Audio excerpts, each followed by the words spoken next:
Thank you, Jason. Thank you for being guest of Torino Jazz Festival, edition 2025. And the project you are presenting here is remembering and celebrating the figure of James Reese Europe, whose story is not well known, even it's important for the music and for the community in general. Could you please tell us something about this special project? Yeah, this is a project I've been playing for about 8 or 9 years, and it's called From the Dance Hall to the Battlefield, and it's about the music of James Reese Europe, and really about the effect of James Reese Europe, who is a musician, a very famous composer in the early 1900s in New York City. And he decided to fight in World War I. And because of segregation in America, he ended up forming a band of musicians to bring to fight with the French. And, but his music that he was representing and bringing from New York was very new. And it really started the craze of how global the music jazz would become. And for me, he starts the idea of a big band, the idea that Duke Ellington then takes and makes into something very formal. James was thinking about things that were 160 people, very large ideas. And so he's a musician that Randy Weston, the great pianist, told me about. And Randy Weston also had a James Reese Europe project. And so Randy was like telling me, like, you got to think about this guy. And so this project is a celebration of a musician, of an organizer, and of someone who I think kind of birthed a form that many of us still thrive in.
Still contemporary wars are crowding the news.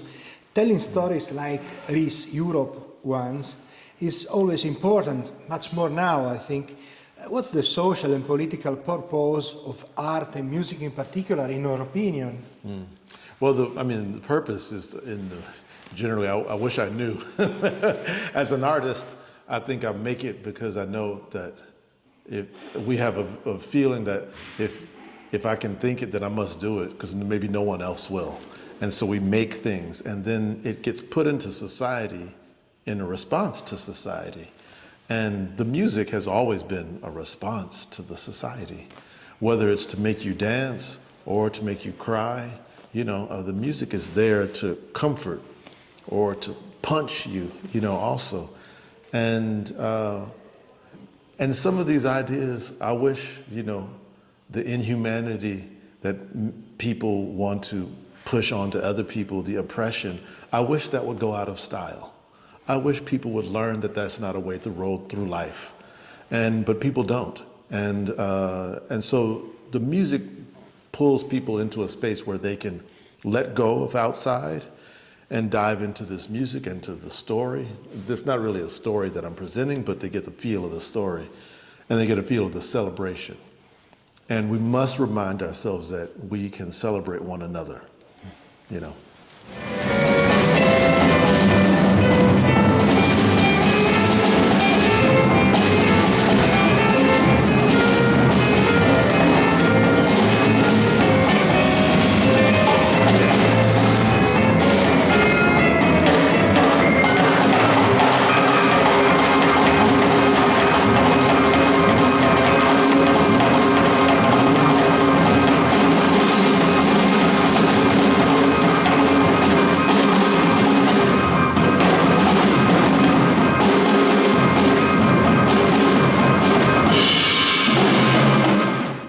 deep respect towards jazz history and great musicians is testified also by the attempt to join the past and the present of the language you choose.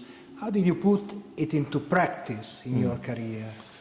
I feel like the teachers I had taught me how to do this, especially Jackie Bayard, who was a great pianist and my teacher who played and thought about music history as one thing, not like that's old and this is new. Everything is new. It was kind of the way he wanted to touch things, even old antiques, the sounds. And he kind of taught me a way to do that. And I also know that Thelonious Monk does this as well. He will play a Duke Ellington song or a Fats Waller song, and he'll play his own pieces. And he's very much thinking about this relationship between his music and the music of others. And he always finds a way to play it as if he's saying it through his mouth, and not through his hands. And with that, we get a perspective that the musician has on the world.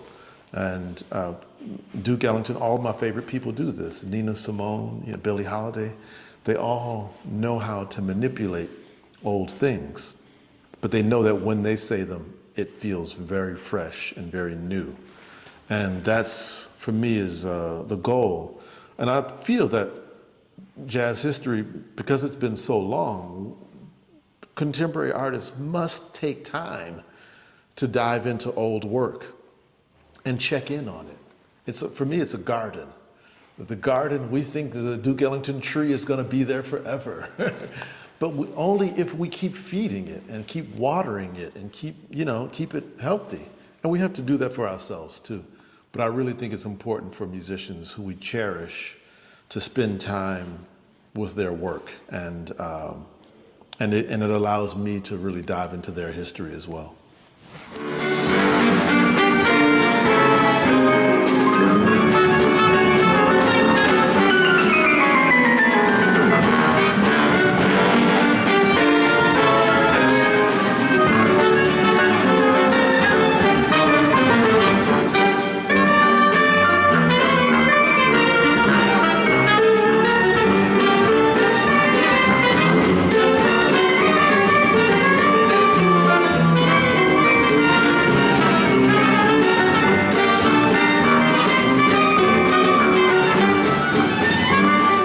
Curating a project and a museum like the permanent exhibition of Louis Armstrong Center in Queens, New York, means also trying to actualize the message of the spirit of an artist. How is possible to make it? Well, I think for Louis Armstrong, it's easy because Louis Armstrong is a true artist. He's a musician. He's in front of the camera. He's taking his pictures. He's making artworks, collages. He has an archive of letters that he sent people. He was about the material around the music just as much as he was about the trumpet and singing. And because his archive is so massive, we can get a sense of who he was by the things that were around him. And when we look at the 10 mouthpieces he has with his name, Satchmo, on the outside of the mouthpiece, that we could see it in his horns, we could see it in his record collection. We can see it in the books he had in his library. And as a musician, it's very rare to have this. It's very rare to have an archive of such an important musician so well taken care of. And his house is still there too. So it was an honor to work with Louis Armstrong's archive, to think about his family, the way he grew up in New Orleans, think about his loves in his life, the musicians who he played with, and the ideas that he had. And so it's an incredible space to walk into. I hope people who come to New York come to Queens and visit the Louis Armstrong Museum.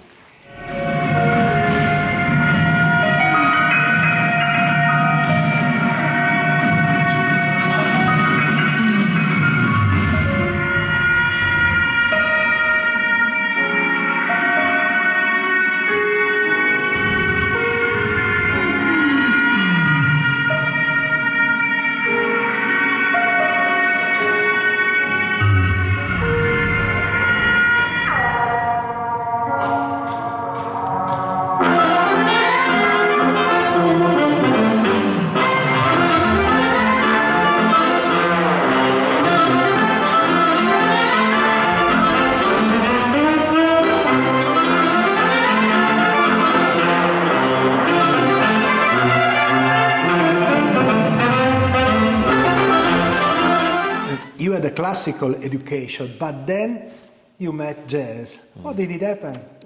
It's very easy that I leave classical music because I heard Thelonious Monk for the first time when I was 13, and my parents were playing it in a room, and I just kind of lost it.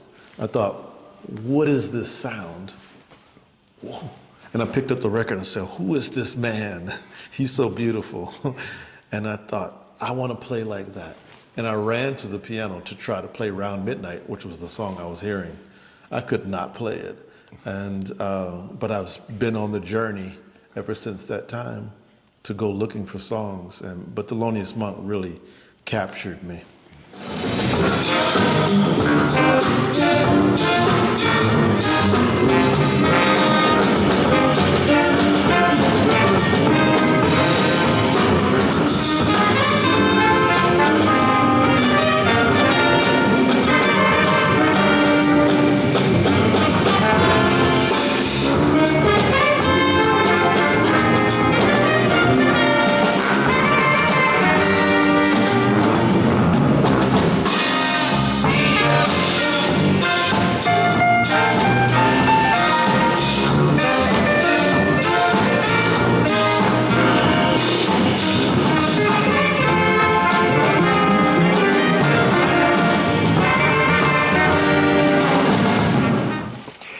When interacting with artists of different disciplines, painters, photographers, video artists, conceptual artists, like you do, which is the spark and which are the main motivations and difficulties? You know, we call it the process.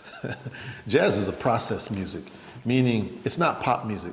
Pop music will recreate the same thing and put it up over and over, night after night after night, the same thing, so the audience knows it can sing along.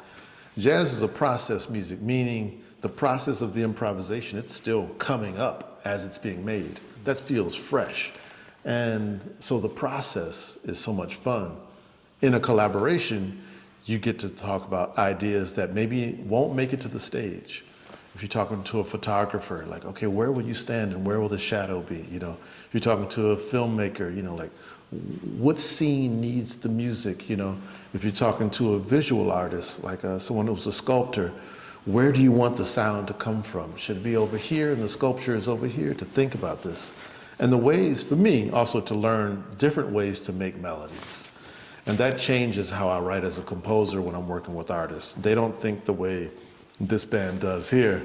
And so that allows me to find another place to play from, another place to improvise from. And that's very healthy for me, the process and the intersection point about where they meet, you know. Thank you very much, Cesar. Yeah, my very pleasure. kind. Thank you.